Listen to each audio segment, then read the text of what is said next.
lanjutkan sifat-sifat determinan. Ya.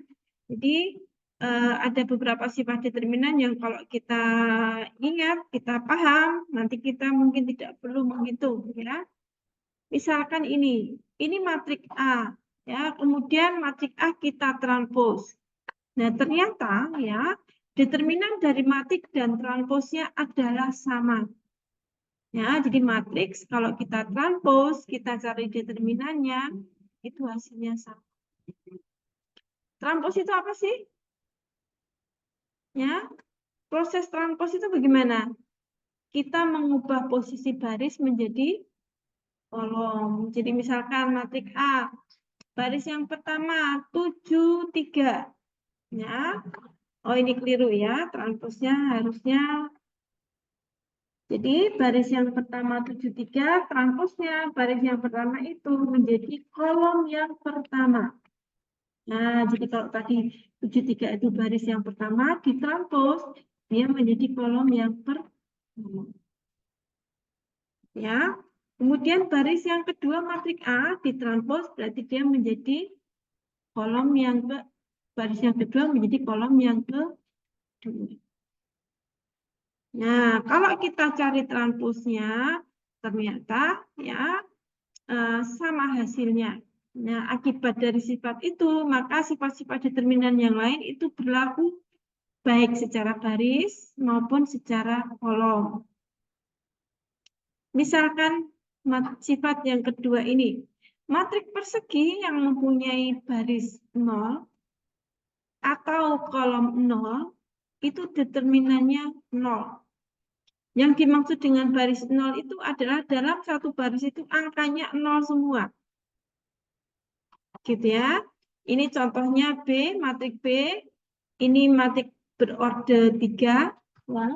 Jadi matriks, ukuran matriks kalau wujud sangkar kita sebut orde. Ya. Orde matrik B ini 3. Di baris yang kedua kita dapati satu baris itu angkanya 0 semua. Nah, kalau seperti ini pasti kalau kita hitung determinan dari matrik tadi itu 0. Demikian juga jika kita temui kolom yang isinya 0 semua, angkanya 0 semua, maka determinannya sama dengan 0. Tidak masalah posisinya di mana, ya. Apakah posisinya di baris yang kedua, apakah posisinya di baris yang ketiga, ya, tidak masalah. Demikian juga di kolom, ya. Baik kolom 1 maupun di kolom yang kedua maupun di kolom yang ketiga. Kalau kita temui satu kolom itu angkanya 0 semua, maka determinannya pasti 0. Oke. Kemudian sifat baris yang berikutnya, sifat determinan yang berikutnya adalah determinan dari satu matriks persegi A yang salah satu saja ya, salah satu baris ya, atau salah satu kolom dikalikan dengan skalar K, skalar berarti angka ya, bukan matrik, maka determinannya berubah menjadi determinan yang asal tadi dikalikan dengan skalar yang sama. Nah, oke, perhatikan ini matrik A, 2 min 1 min 3, 4, ya. Kalau kita cari determinannya 5, kemudian saya ketemu matrik B. Nah, matrik B ini ternyata ya baris yang kedua ini ya sama dengan baris yang pertama dari matrik A dikalikan 7. Maka kalau kita cari determinannya, ya tinggal kita kalikan 5 ini dengan 7.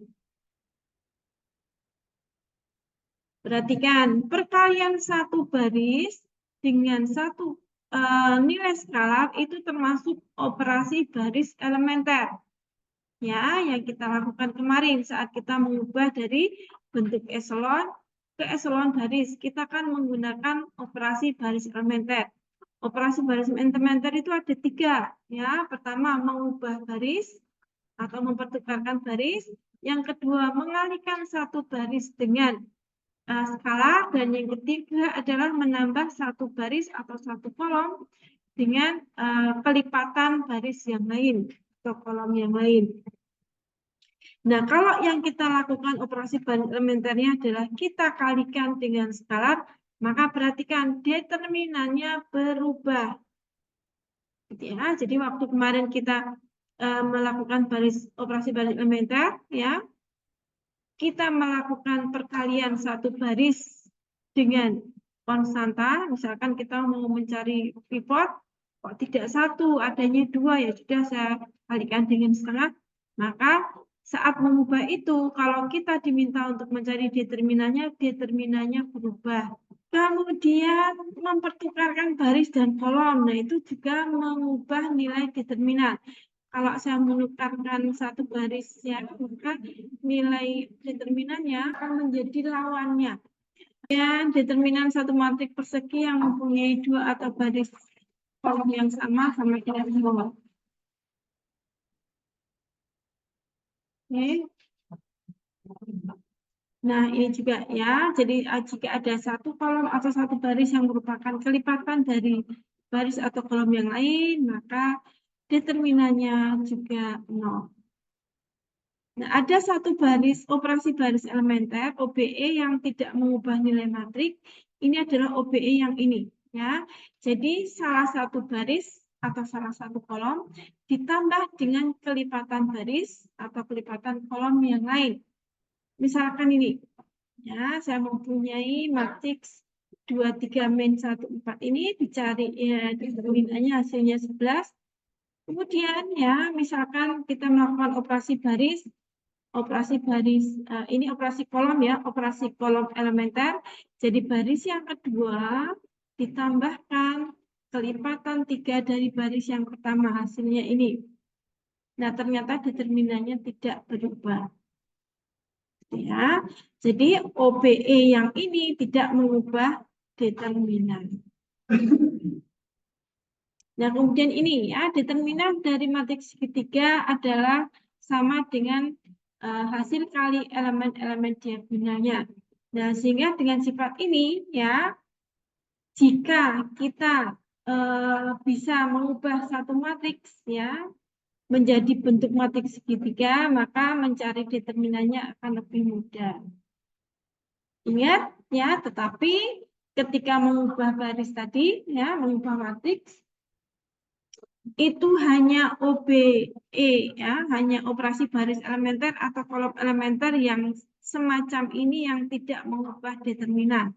Kalau yang mempertukarkan baris, mempertukarkan kolom, atau mengalihkan satu baris dengan konstanta itu akan mengubah determinan. Ya, propertis yang lain yang mungkin kita perlu tahu adalah jika saya mengalihkan satu matriks dengan skalar ya, maka hubungan antara determinannya seperti ini ya. Jadi determinan K dikalikan A itu sama dengan determinan A dikalikan K pangkat N. N ini order matriks. Ya, oke. Oke, kemudian sifat ini determinan hasil penjumlahan matrik itu tidak sama dengan penjumlahan determinan masing-masing matrik tadi. Ya. Oke. Nah, tetapi untuk perkalian, ya, jika perkalian, maka determinan hasil kali dua matrik sama dengan determinan hasil kali dari masing-masing determinan matrik tersebut. Ya, perhatikan bedanya yang penjumlahan dan yang perkalian di sini.